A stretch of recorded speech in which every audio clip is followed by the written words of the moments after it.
कभी सोचा है कि कैसे एक छोटी सी बचत देखते ही देखते एक बहुत बड़े खजाने में तब्दील हो सकती है?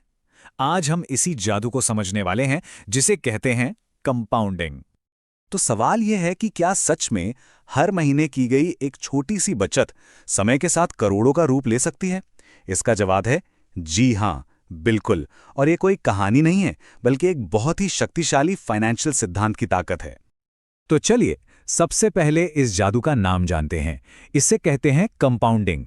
और अगर बिल्कुल आसान भाषा में समझें तो ये है कमाई पर भी कमाई। देखिए, कंपाउंडिंग का मतलब बहुत सीधा है। जब किसी इन्वेस्टमेंट पर कोई रिटर्न मिलता है तो उस रिटर्न को निकालने के बजाय उसे वापस उसी में इन्वेस्ट कर दिया जाता है। इससे होता यह है कि वो रिटर्न भी अब और कमाई करना शुरू कर देता है। बस यही है आपकी कमाई पर होने वाली कमाई। अब देखिए, इस जादू के पीछे कोई बहुत बड़ा रहस्य नहीं है, बल्कि सीधा साधा गणित है। तो चलिए देखते हैं कि ये सब काम कैसे करता है। अगर एक मुश्त यानी लंप सम पैसा इन्वेस्ट किया जाता है तो उसकी फ्यूचर वैल्यू इस फॉर्मूले से पता लगाई जा सकती है। लेकिन इस फॉर्मूले को देखकर घबराने की जरूरत नहीं है। असल मकसद इसके पीछे के कॉन्सेप्ट को समझना है। और हां, इसे समझने का एक बड़ा ही मजेदार शॉर्टकट भी है। इसे कहते हैं रूल ऑफ 72। बस 72 के नंबर को अपने अनुमानित सालाना रिटर्न रेट से डिवाइड कर दीजिए। जो जवाब आएगा उतने ही सालों में आपका पैसा लगभग डबल हो जाएगा। जैसे मान लीजिए 12% का रिटर्न है तो 6 साल में पैसा डबल है ना। कमाल का। चलिए अब आते हैं सबसे दिलचस्प हिस्से पर। देखते हैं कि यही गणित हर महीने किए जाने वाले छोटे छोटे निवेश यानी एसआईपी पर कैसे काम करता है और कैसे करोड़ों का फंड तैयार कर सकता है।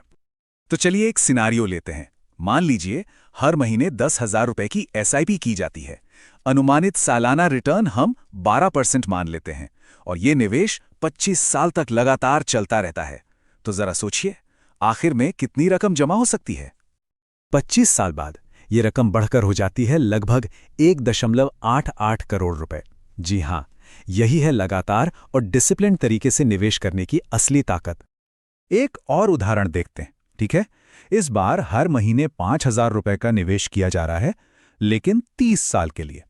रिटर्न रेट वही 12% का ही मान लेते हैं।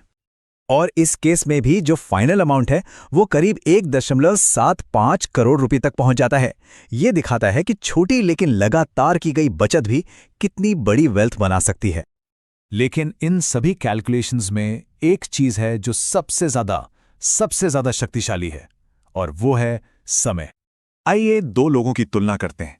दोनों हर महीने 10,000 रुपए ही इन्वेस्ट करते हैं। फर्क सिर्फ एक है, एक ने 25 साल की उम्र में शुरू किया और दूसरे ने 35 की। सिर्फ 10 साल की देरी। और जो नतीजा है वो सच में चौंकाने वाला है। 25 की उम्र में शुरू करने पर फंड बनता है करीब 11.76 करोड़, लेकिन सिर्फ 10 साल की देरी से शुरू करने पर यह सिमट कर रह जाता है महज 3.49 करोड़ पर। मतलब 8 करोड़ से भी ज्यादा का फर्क। बस यही है समय की असली कीमत। ये बड़े बड़े नंबर सुनने में बहुत अच्छे लगते हैं, लेकिन असल में सफलता पाने के लिए एक प्रैक्टिकल और यथार्थवादी योजना बनाना बहुत जरूरी है। पर हां, आगे बढ़ने से पहले कुछ जरूरी बातें भी ध्यान में रखनी होंगी। जैसे महंगाई हमारे असल रिटर्न को कम करती है, मुनाफे पर टैक्स भी लगता है, बाजार हमेशा ऊपर नीचे होता है और रिटर्न की कोई गारंटी नहीं होती। और हां, फीस और दूसरे खर्च भी फाइनल अमाउंट पर असर डालते हैं। तो एक कामयाब प्लान कैसा दिखता है?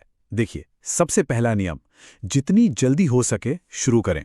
एसआईपी से निवेश को ऑटोमेट कर दें ताकि अनुशासन बना रहे। अपनी उम्र और रिस्क के हिसाब से एसेट्स को सही जगह बांटें। जैसे जैसे आमदनी बढ़े अपनी एसआईपी भी बढ़ाएं।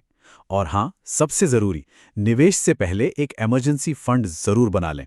और आखिर में, जब बाजार गिरे तो घबराएं नहीं। यही तो धैर्य की असली परीक्षा होती है। तो अब सवाल ये उठता है कि वो कौन सा एक छोटा कदम है जो आज ही उठाया जा सकता है ताकि समय हमारे लिए काम करना शुरू कर दे।